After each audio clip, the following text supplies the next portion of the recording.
All right, Chelsea fans, welcome back to another episode. That's right, of the London's Blue podcast, hopefully your favorite Chelsea podcast out there, and a part of the Men in Blazers Media Network. Dan, one of your hosts here alongside Nick, and that is right. The Premier League is back. We got treated to some Friday football, and the whole weekend has been stock full of competition, and we got to watch our beloved Chelsea unfurl the banners, announce to everybody again that they are in fact champions of the world at this point in time, and will be for another, checking the watch here, just about 4 years, which is pretty exciting. It did not, however, go all Chelsea's way on the day, though. Goal chalked off to a very legitimate use of VAR and the rules, so we appreciate that application there. Chelsea end up sharing the points at Stamford Bridge at home. What was apparently a very hot day in West London. Nick, you're walking back into this one. If you're watching on YouTube, people will see you did pick up a little bit of sun yourself as well. You were not out at Stamford Bridge. You were not dealing with the ticketing issues getting into Stamford Bridge. But you did have to suffer through some of the football that we all had a chance to watch this day. And it was not the best opening day performance we've ever seen from Chelsea Football Club. No, if you're in London and you're like, hey, it was really hot. The Ozarks were 11 degrees heat index. So I was being cooked outside in all weekend. And it's 43.8 degrees Celsius, in case anybody's wondering, just for our non-US listeners. It's a casual one, yeah. And my the sunburn I got on my back is a tough one. So we didn't apply sunscreen enough, which was really the issue. But yeah, I mean, look, I think this whole weekend, like the anticipation building up to the start of the Premier League season, the fact that it's already here. You know, if you've been listening to the show for some time, you know this has been a pretty regular occurrence that I'm in the Ozarks for the opening weekend of the Premier League. So I was lucky enough to be staying in a spot that had a nice big TV, and I got to wake up and watch it this morning and still have that first day of school feeling. But yeah, not the best result, not the end of the world. I think this team has a lot of work to do ahead of it to get to where it wants to be. And this is but one step on the journey of 50 plus matches that we're likely to play this year. And so we'll see what happens. Look, we are going to talk about a couple of things here. Just, again, general setup coming into this season, knowing that the Chelsea has played a significantly more number of games than their competitors heading into this.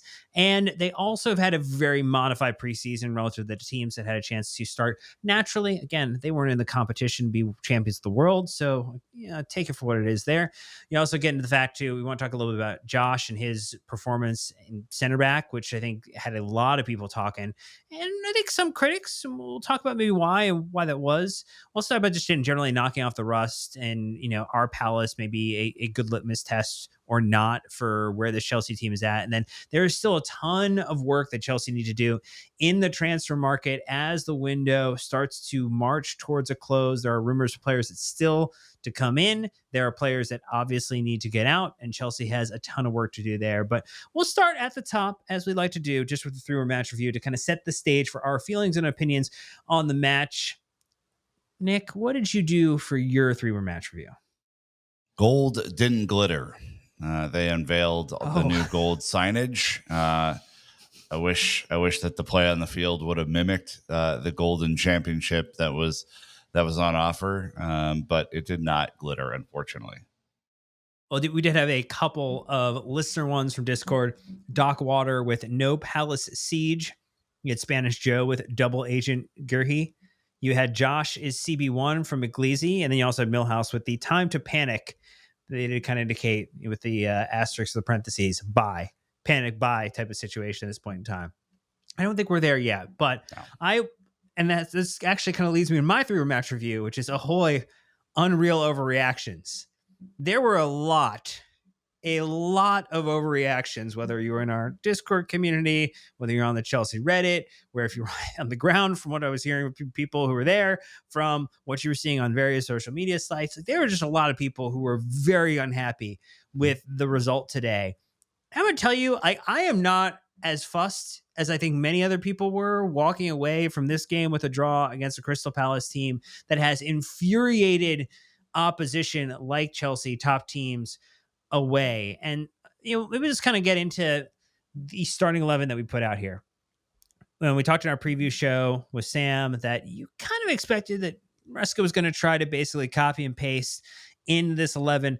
Obviously, that didn't include the situation with, Levi Colwell kind of needing the change there. But, it's Reese, it's Josh, it's Trev, it's Mark Cucurella in the back line there with Bob Sanchez between the sticks, Enzo Fernandez, Moises Caicedo as your midfield, Pedro Neto and Jamie Gittins on the wings with Cole Palmer behind Joao Pedro up top. It felt like the right 11 just in terms of where we knew the fitness to be, Nick.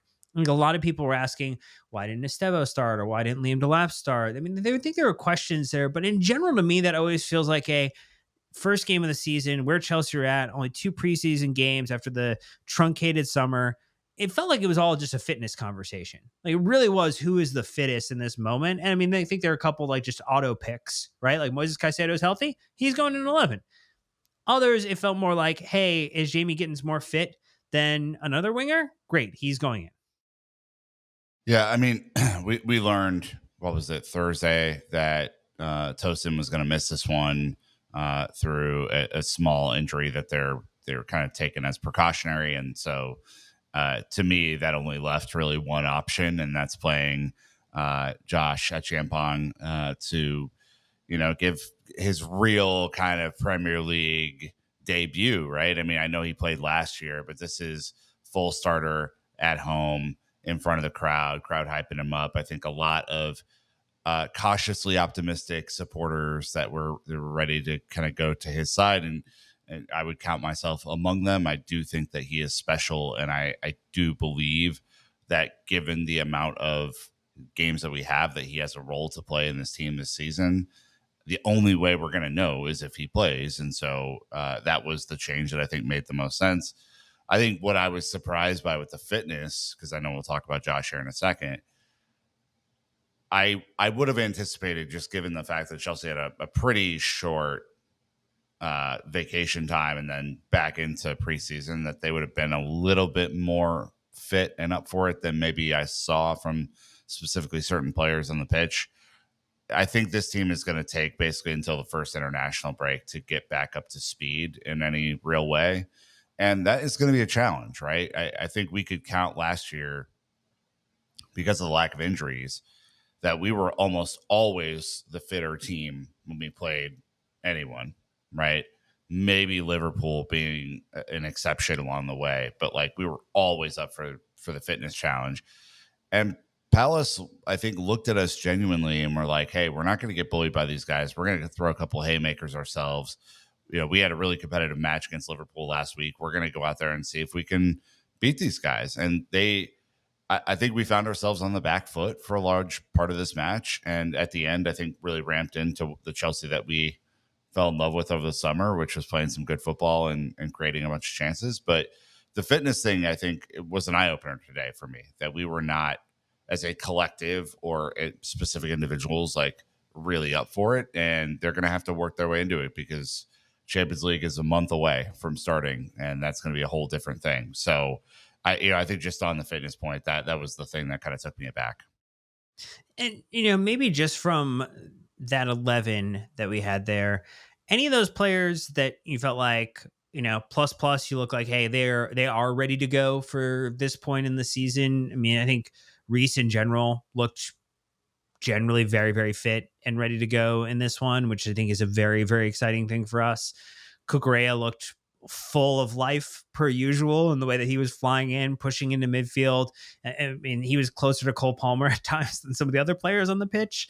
And then I think Caicedo looked, very, very sharp. But were there others that you felt maybe looked raring to go out of the 11? I mean, Josh and Trevo both looked good to me. I think they both looked spry, and they both had good coverage speed today, and they were up against a pretty difficult assignment, trying to mark Jean-Philippe Mateta, who is among one of the more physical presences up top in any Premier League team. So I liked where they were at. I think the rest of the team has some work to do. Candidly, I think the back line looked all right. Reese did look good. He looked quick, and he looked like he was up for a battle. But yeah, I think the rest of the team is still working into it. You didn't see the explosiveness, even really out of Caicedo, candidly, that I normally expect. You didn't see the explosiveness out of Pedro Neto consistently. You didn't see the explosiveness out of Jamie Gittins. Cole Palmer kind of danced around for a lot of the game, but didn't really get super involved until late on. And I think Joao Pedro just had kind of a tough day on the ground. So this was not maybe the most complete version of Chelsea that we'll see. I think we'll see that in a few weeks as the team kind of ramps in. Let's just hope that we have enough quality to get a few results before then so that we're not digging out of a hole. Yeah, I think what's interesting is when you take a look at the top line stats, as it were. I mean, Chelsea finished the game with 1.6 xG to the 0.66 for Crystal Palace. I mean, we had two big chances there. 19 total shots to their 11. We have 4 goalkeeper saves. So Bob was called upon in this game and generally stood up well. I think challenges with the wall and the way it was set up, but we got obviously. If it gets called up by VAR, I'm not going to make too many complaints because that goal never happened. And then I think there were, some interesting things just in how the game was officiated and the fouls and what was a card and what wasn't a card was very stop and go within this one. But I think in general, like, you did enough to win the game. Like, you did enough to win this game and you walk away with a draw, I think, feeling like you could have done a little bit more. I know that's one of those like shitty things that Maresca will say after a game or a manager will say after a game, Nick, where they're like, we did enough to win, ... And it feels a little fake, but I mean, you had Andre Santos right there. And if he converted in that moment, it's a game winner. Absolute game winner. My problem with that, though, is he didn't even put the shot on frame. Like, our closest chance was that knockdown header that the lap almost got on the end of. To me, like, that was the real chance out of the bunch. The rest of them were just not good enough. I mean, you had 3 shots on target the entire game. So I disagree. I don't think we did enough to win this game. I thought that for the large part of the game, Palace were better than we were. I think the stats make it look a little bit different at the end because we started ramping up pressure basically from the 70th minute on, roughly. Obviously, some subs helped, and getting some fresh legs on was good. But I don't think you can really say that, wow, like Chelsea really, 10 shots on target, and the goalkeeper stood on his head and all this. I don't think that's what happened today. I think we struggled to figure out their defensive low block like we have in the past, and then we figured out that we could play some long balls in behind and like start to really ramp up pressure. And we had a bunch of corners, but we didn't do anything with those corners. We wasted many of them. So it was probably an honors even sort of situation for me. Yeah, maybe I think the thing that I would say a little bit differently is like when Estêvão came in the 54th minute for Gittins.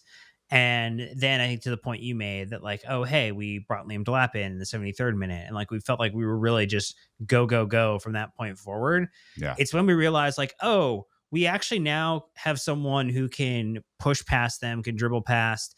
And look, was it a perfect appearance for many Chelsea players? No. But was it a fun and exciting appearance for number 41 Estêvão on the day in terms of what he was doing and how he was working the line and how he's cutting back in and putting balls in positions for other players? Yes. Yes, that was very nice because that's the type of thing that will beat what Crystal Palace was doing to us, which was forcing us in positions to have to draw 2 defenders out of position, 3 defenders out of position by the movement of the wing or the forward attacking player. And so like, I think you saw in the dying moments of this game in the last like 15, 20 minutes that like we do have a way to be able to beat these teams. It just didn't come good for the preceding 70 minutes. And maybe that's where I feel like we could have done enough to win this game. And like, I hear what you're saying. And I concede the point that like we didn't win. So you have to just accept the fact that you didn't do enough to win the game. But I do think there are a lot of promising signs for like what we saw in some of those connections from some of those cameos.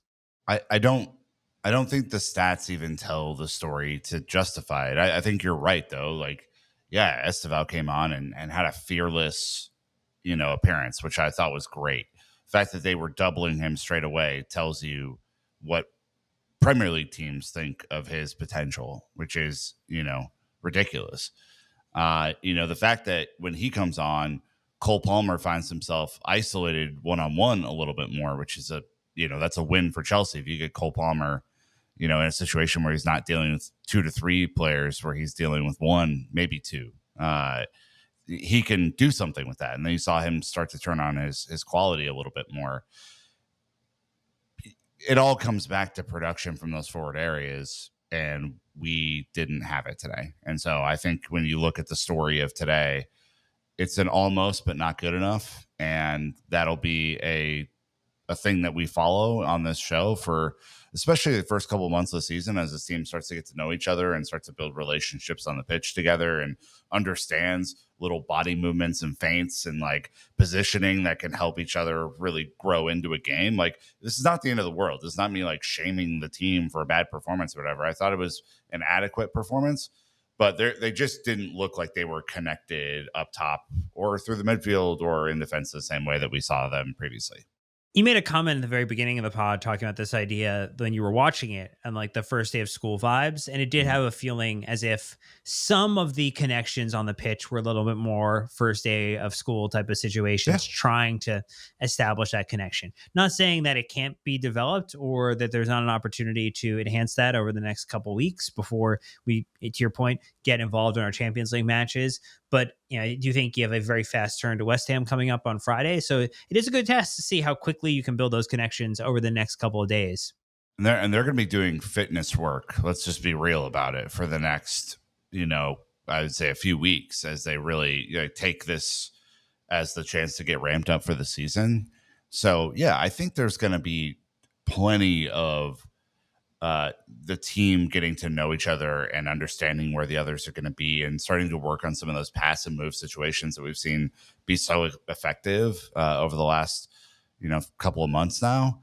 And there's obviously still some transfer window to go, which may introduce some new characters into the mix. And so all of this beginning of season stuff, it's like, I really do wish that the transfer window ended when the season started, because it would feel more settled to me.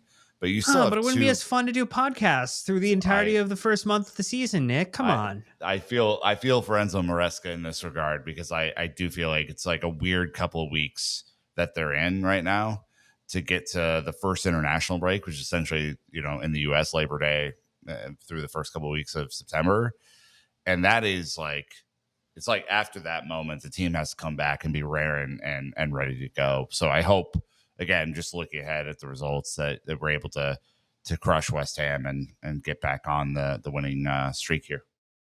Well, let's take our first ad break. When we get back, we will talk a little bit about some of the other thoughts from this match. But again, gotta make the sponsors happy. So stay tuned. We'll be right back. All right, Nick. So there's this one crazy stat from our good friends at OptaJoe indicating 31. There were 31 shots in the goalless draw between Chelsea and Crystal Palace, the most shots without scoring in a match day one Premier League game since Burnley and Southampton in 2018-2019, with 34 shots wayward.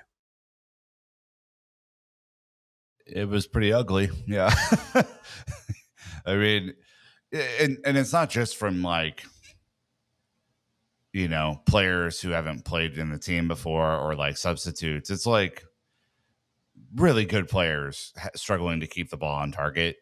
Is notable that there is a new ball this year in the Premier League. It's not a Nike ball anymore. So it's a Puma ball, which is, I think, a really interesting kind of wrinkle in this. It didn't stop Chris Wood and Nottingham Forest from scoring a couple goals. So perhaps it's not as big of an issue as we thought. But, maybe there's a little bit with that. But yeah, it felt this whole match felt clunky. It felt very physical because teams were having trouble putting passes together.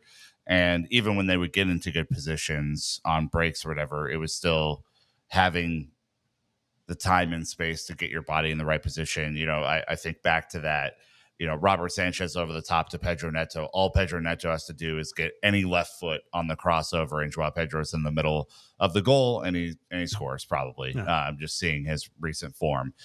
And he couldn't quite get there, right? And then you have the few chances at the end, whereas a bunch of headers over the bar. Andre Santos, who scored 10 goals in Ligue 1 last year, scored a few bangers as well. If you watched his tape, puts it in row Z, right? Can't get his foot around it properly. Cole Palmer from acute angles, just trying some weird stuff.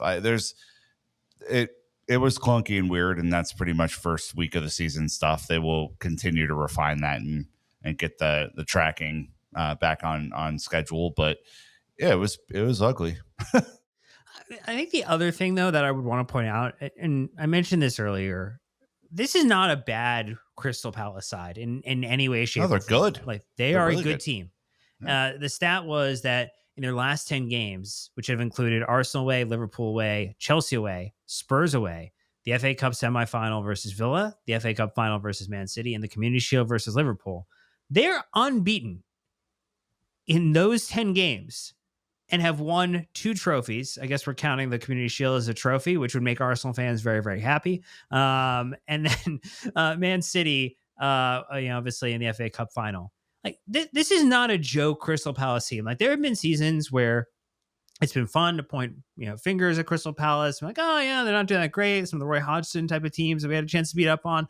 Like this is not a weak team. Like Glasner has done, I think, a really good job with this side. I think Mateta is an absolute handful up top, which I think is a credit to Josh's performance. That even though there were a couple of blips and passes, I mean, to make sure that he was effectively like a non-entity in this game is a really, really tough, really tall ask. And I appreciate that he came good on making sure that that guy did not have a chance to hurt us or injure us. So I don't know. I just want to contextualize. I feel like the issue walking out of this game is people are going to feel super, super down about like everything related to this season now because of what they saw over 90 minutes. And that's not what I want people to do. I mean, I hope that they don't do that because I think there's a ton of promise from this team still. I think there's a lot to look forward to. It's just, it was not a great game. No, and again, I don't care if the team is playing great today. I care if they're playing great when it matters. In the Champions League final, yes, I agree. Well, that's certainly one take that you would have, but yeah, I mean, I just if you expected it to be perfect today, it was never going to be. Did I hope for a little bit more than what was offered? Of course, but it really is about how you close out and not how you start. I mean, Chelsea have won leagues where they've started poorly before.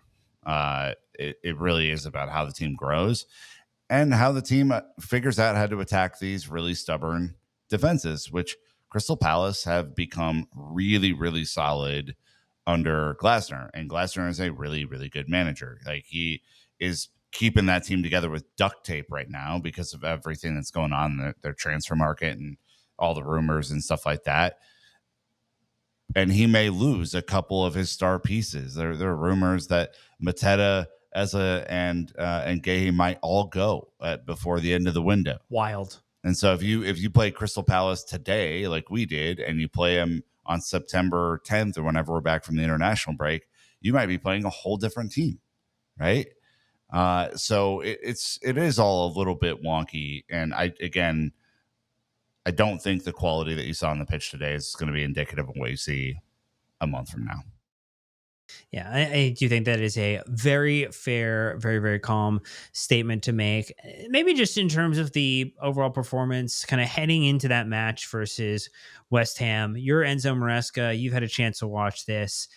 Are there key changes you're making to what the starting 11 is in terms of who you're putting out on Friday if everyone is healthy? Or are you maintaining the exact same 11 that we launched this game with?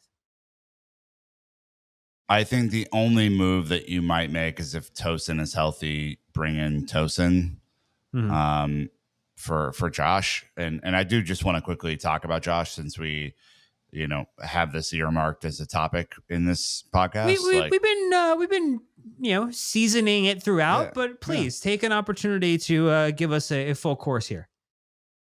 He's really fucking good. He's incredibly young. He doesn't have that much game time under his belt.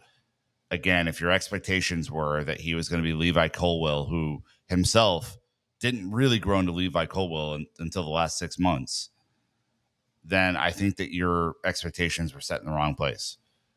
This was a big challenge today for Josh.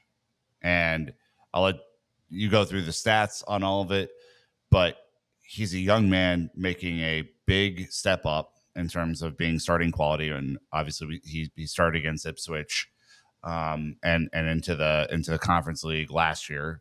Got some really good minutes that way, but this is like opening day Premier League. You're the starting center back of Chelsea Football Club stuff. Like this is to me a little bit of a different ball game, and I thought that he not only dealt with the pressure tremendously well, may have been a little nervy at the start of the game. I think a lot of players probably could have been marked down in that category, frankly, but grew into the game significantly. And at the end I think had done a much better job of figuring out the one-on-one bully approach of Jean-Philippe Mateta, who, again, can't emphasize this enough, is probably the most physical center forward in the entire league. And he is really difficult to handle. He's super skillful. He obviously has the speed and power to challenge anyone.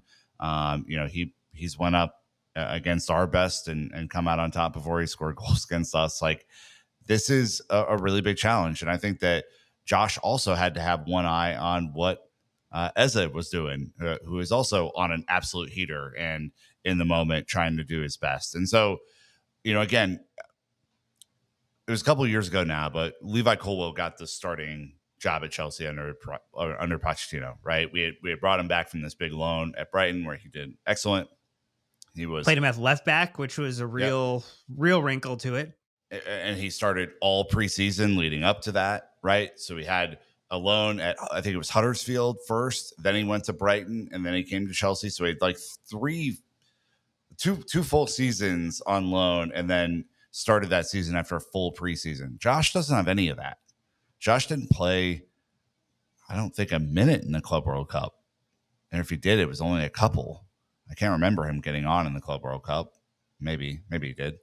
Again, coming off an Ozarks trip, so forgive me. But it's not like he played a ton going into that. I know he played basically one full match over the 2 preseason games in 3 days that we had last week, but he's going to need a minute. But to come out with Trev Chalobah and to throw a shutout in your first appearance, I mean, again, we didn't give up a goal in this game, I think is pretty fucking good. So, I think for anyone who's like, man, this guy can't do it, or he's too young or whatever, I'd rewind the way that you felt about Levi Colwill a couple seasons ago. And again, he wasn't perfect, and I think we all had our thoughts in the moment about where he was, but it was clear that the games that he got led to the growth that he now has. If Josh gets even half of that this season, I think you're going to see a major step up from him. That's just my personal feeling about it. So he had 6 total minutes of Premier League football in the 23-24 season. It was one match sub. He did have in this past season, 24-25, he had 4 matches played, 2 starts, 170 minutes in the Premier League. He did play one Club World Cup game for 90 minutes. And then he was 7 for 7 in terms of matches and starts in the Conference League at 585 minutes. I mean, so like you could argue, his senior career for Chelsea is just about to crack like 1,000-minute mark across like 2 years. And that's not even like much smaller sample size. We're just talking about Premier League minutes. I mean, that is, down to the fact of being like close to, just over 300 minutes total. So like there is a lot of room for Josh to grow into being the player that he could be. But I do think there was a lot of promise there. Maybe the question that I would have for you, Nick, Tosin goes down with kind of just an injury out of nowhere. I mean, Trev is kind of now feels like the number 1 center back at the moment, just from availability. Yeah, easily. Wes is coming back, but he's not been featured in the fold, but we've seen training photos of him. So Josh comes in. Are you at the point where I know we've seen the reports where Chelsea are like, oh, we don't need to go buy a center back.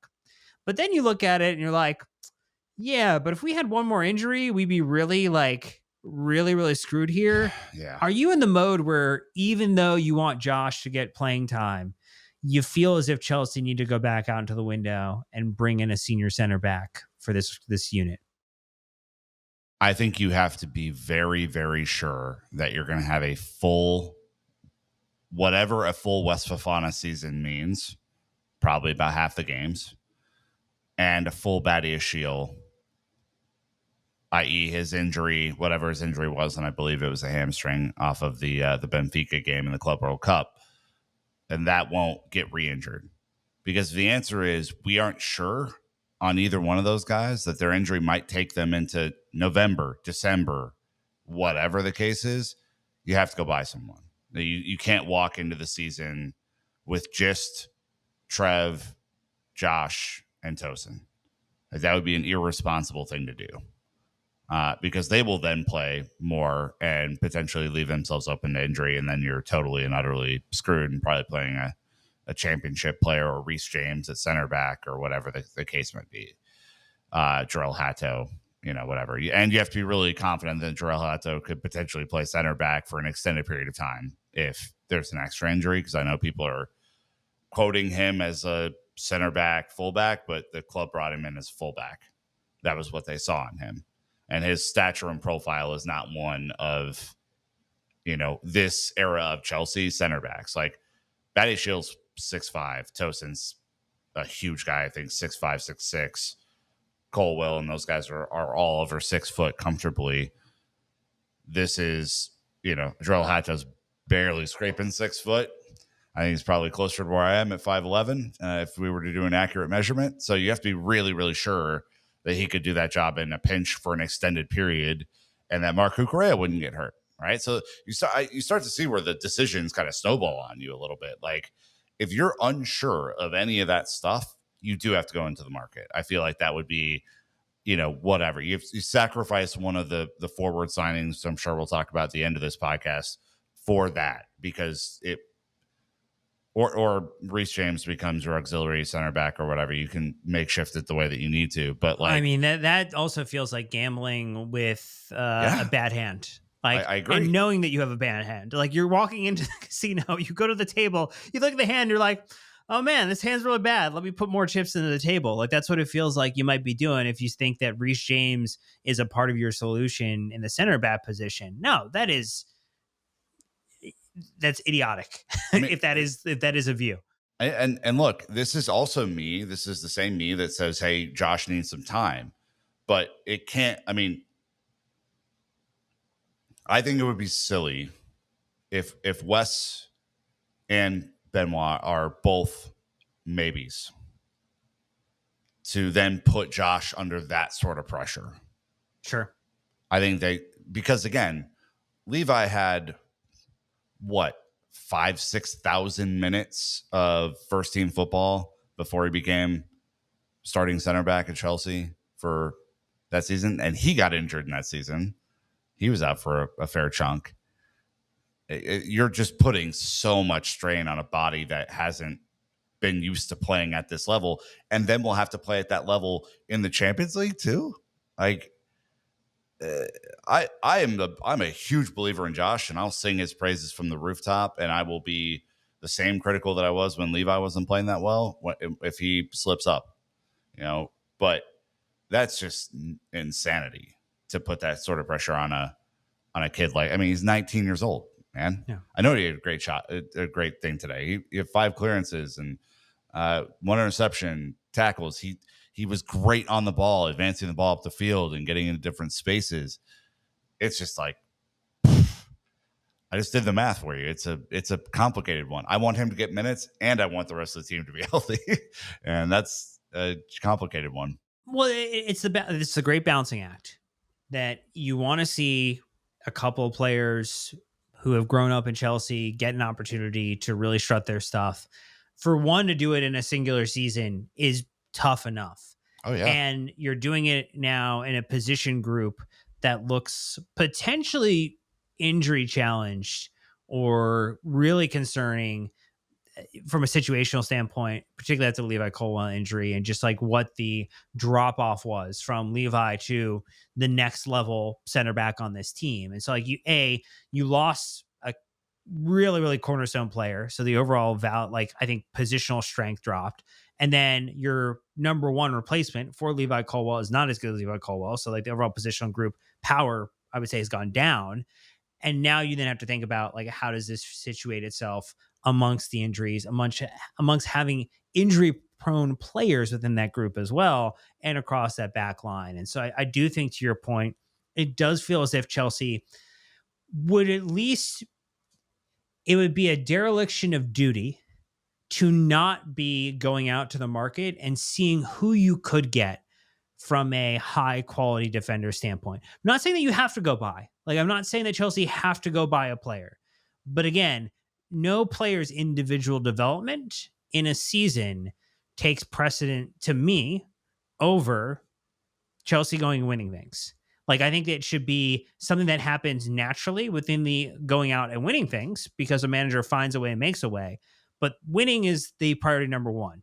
And so if you think that there's a risk to your ability to go win because of the grouping that you have, then you need to go out into the market and at least evaluate your options. Right. Because again, if another solution is rushing Wes or Benoit back, that's not good either. Right. If your solution is playing oft injured Reece James over the last 4 seasons in that position and straining him, not great. If it's putting a similarly inexperienced at Premier League level Jarell Hato in a position to not succeed, that's a bad move. I mean, it sucks, man. When you lose CB1, you have to reshuffle the deck and figure out what to do. And I get that there's confidence within this organization that they have the right pieces in place. If Wes and Benoit were healthy, no issues. Like if they were totally healthy and we could get at least 3/4 of a season out of Benoit and at least half of a season out of Wes, I think you could cobble it together very effectively and give Josh the time to play. But then you're basically relying on Trev Chalobah being healthy, Tosin being healthy, right, the entire season. And that's like undue stress on them too, right? Because the other guys only have to play half or 3/4 of the season. It's just like the math is tough. I feel for the sporting directors on this one because you lose CB1 and you are in a different position than you were, especially as the defense had really started to gel. And that's the whole bummer of it all. But the silver lining is you still got a clean sheet on the opening day. We still, didn't let that many shots through and clear cut opportunities through. There's still signs that this defense could be really, really good. It's just you're going to have to balance it, and I feel for him. Well, speaking of the sporting directors, there is work that has to be done still in the transfer market. We're going to talk about that after our last ad break, so stay tuned. I'll be right back. All right, Nick. So there are players still that Chelsea are trying to figure out a way to find them a pathway to playing football this season at a team that is not champions of the world. One of those is Christopher Nkunku, who has now landed on Byron's map in terms of clubs that he might go to. Fabrizio Romano was tweeting over the weekend talking about that Chelsea want a permanent deal. Bayern Munich wanted something that was more creative, like a loan with an option that turns into an obligation, which feels like the just shut up and pay me the money, man. Like this dumb garbage that we continue to see from teams who claim poverty when they want a player, but on the flip side, would never sell you any player with a loan and an obligation that they deemed of value. Is just the most ridiculous thing to me. He also mentioned to keep an eye on Nico Jackson, which I think we all know about, that Premier League clubs are in conversations. It does feel as if we haven't heard anything on that recently. But again, it does feel like that could be a very end of the window type thing here as we run down the clock. We know, again, we'll be talking to Matt Law later this week. We'll have another update out where we kind of go into that deeper. It just feels like, we'd love Christopher Nkunku to play football this season. It probably doesn't help it happen at Chelsea Football Club because we're not in the Conference League. So it would be great for Chelsea to find a pathway for him. Yeah, I mean, the longer this goes, the bigger chance that he's with the team. Same with Nico, right? So obviously Chelsea want their valuation. Chelsea also want to go buy these other players that have been on the radar for now like 3.5 weeks that we've been talking about the same 2 attackers. I think you could do a hell of a lot worse than ending this transfer window with Nico Jackson and Nkunku in the team if you cannot get the money that you wanted from them. I'm just going to put it out there. I know that's not going to be everyone's take, and some people may be shouting at their podcast app when I say that.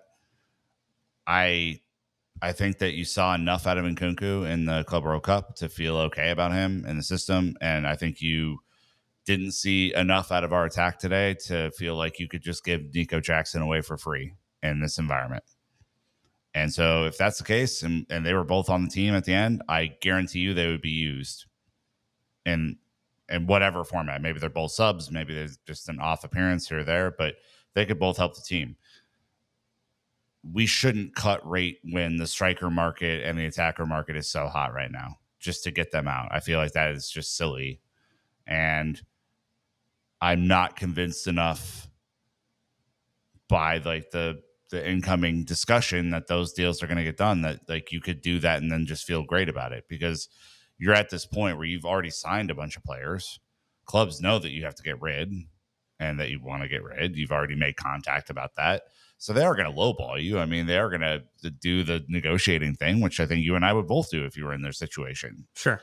So, I think it's just, we're in the last 2 weeks now. Like it's game time. Like either these guys are a priority, or you have to figure out a way to integrate them into the team. And I think Enzo Maresca said that in the pregame press conference on Friday, which is like, he could go, he could stay. Speaking about Nico Jackson, like, and if he stays, we saw that with multiple players last year, that if they'd stayed, they got back into the team and they were part of the consideration set. And that's just the way that it went. So again, I'm kind of, if you can't tell, I'm kind of bored of the transfer market right now. I think it's been the same storylines for the last month. And I think we're at the same spot with a bunch of these. So I don't really feel the need to like talk about it if there's nothing that's happening. Let me give you one that was a newer one than over the weekend, which was the fact that Chelsea rejected a £45 million bid from West Ham for Andre Santos, which feels criminally low for, I think, where we view the value of him as a player. They apparently contacted West Ham's board to inform them that the Brazilian player will not leave and advise them to abandon their pursuit. Was the quote from the report. I love that. I love that one. That's such a beat. Particularly, it adds like a little bit of extra venom and menace heading into the match this coming week. I don't know. I like that. Back your players. Also, our injury problems in midfield last year, you're going to mess around with that? I don't think so. I mean, you're especially not going to do it with a guy who I think everyone sees as a legitimate Premier League player, probably a star at some point. Everyone knows my feelings about Andre and where he could go. I really wanted that goal for him today. I think that just would have been so epic for him. But he will get his moment, and that 45 is, you might have to put a 1 in front of that someday. That's how good I think he's going to be. Like I really do think he's going to be special, and that Real Madrid are going to come calling at some point, and that'll be a really fantastic situation to be in. So, 2-time Champions League winner Andre Santos with 145 million valuation is going to be something. But see, Dan, I could also do the ridiculous and look. I'm just glad that our 12th season, 11 years later, you finally bought into the idea that you can dream too, Nick. It's a very good thing. Big dreams, Dan. I'm glad that you got there. We also saw Xavi Simons was saying apparently the only club he wants to join is Chelsea. Just probably links to Manchester City. Nothing has really advanced. And then we saw the tweet from him with the ring, pick up the phone type of situation. Feels like he wants that move. Chelsea might do that move. Who knows? But that feels as if, again, just like the Garnacho situation, it feels like it's going to run down to the very, very end of this all. And I don't know. I mean, 2 weeks from now, we'll know if they're a Chelsea player or not. And if they're a Chelsea player, regardless of you like them, you don't like them, you like the profile, you don't like the profile, you like the evaluation, you don't like the evaluation. If they're wearing Chelsea blue, you back them as a part of the team, and you hope that they do great stuff across the entirety of the season here. So, I mean, yes, of course. Like, I think based on the performance today, like we need to up our output in those areas, whether that's the players that you already have or the players that you're going to try and bring in to replace the players that you already have. We need more from those areas. I think leaving Jamie Gittins out on the left wing by himself for an entire season is equally as insane as leaving Josh as center back number 1 for the entire season. Like, they're both young players. They both need time. Yeah, I think that Gittins will warm up this season. I think halfway through the year, you're going to see like the best of him start to come out once he gets used to the whole situation, his surroundings, the players around him, and the like. But yeah, you probably do need reinforcements for that. And the fact that Chelsea have sold so much, they can afford to go buy the players that they want. They're insisting that they need to get rid of the 2 players in those key positions to make it all work.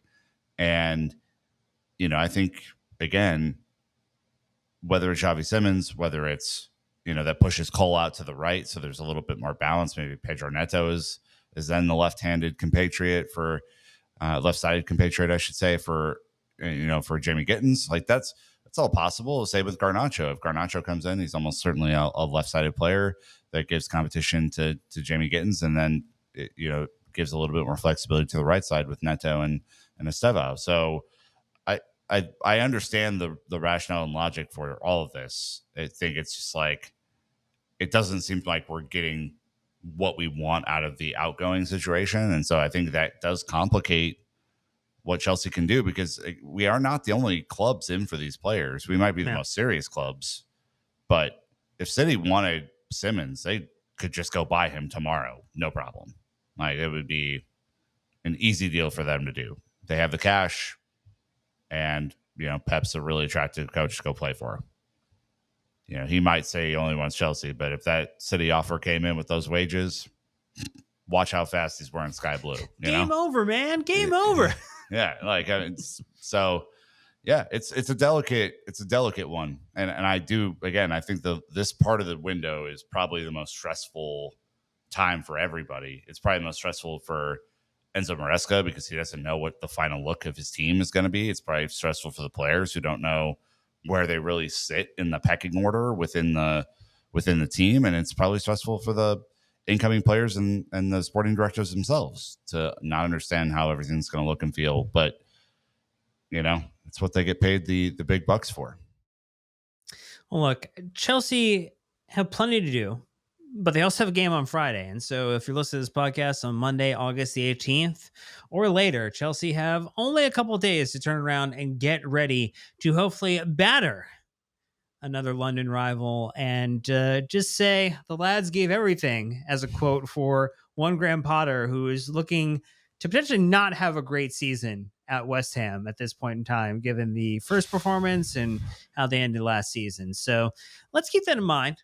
Let's keep in mind the fact that Chelsea are still champions of the world, Nick, and will be for quite some time. In terms of, if you're looking for ways to brag and feel better about life, that is a good one. West Ham will not be easy Friday. I know they just got the shit kicked out of them by Sunderland, and that was a really terrible match for them. But I think all the more reason that they need to show up in front of their home fans on Friday, even if they are not that good of a team. It will probably be a bigger challenge than the 5-0 that we threw on them last year. So let's just walk into that with a little bit of cautious optimism. But, it's a weird place to play. That stadium is a weird place to go. And it's a Friday game, not a full week of rest and recovery. I think there's some weirdness there. So I hope the team gets ready for this one, because to win that game, I think puts a lot of people at ease and allows for the last match before the window shuts and the international break to really be a little bit easier. I mean, look, if Chelsea win that one just for a very, very short moment, they go top of the table. Which, again, anytime you see your team on the top of the table, even if it is a mirage like that one, it will feel pretty good. So hopefully you stay with us this week. Again, Matt Law pod coming, West Ham preview coming, tons of great content coming your way. If you're on YouTube, don't forget to like and subscribe, comment on the videos. Let us know what you're enjoying there. Let us know what you think what's going to happen this coming week. Are Chelsea going to sign any players, sell any players? Also, don't forget to get involved in our Discord community in their free or paid capacity. We always appreciate that. You can sign up for our free weekly newsletter, London Blue Dispatch. You got one directly after full time of this game. Sam had it ready to go afterwards. Talk about Chelsea knocking the rust off there. And if you could, 5-star reviews in Apple's podcast and Spotify. Always appreciate, but particularly at the beginning of the season, when people who are looking for a Chelsea podcast, looking for Chelsea content, does help them find the show, and we super appreciate it. But that's good for this episode. So thank you so much for listening to us talk about Chelsea's unfortunate draw on opening day against Crystal Palace, but bright times are ahead. We do think that is the case. So you know what to do. Keep the blue flag flying high.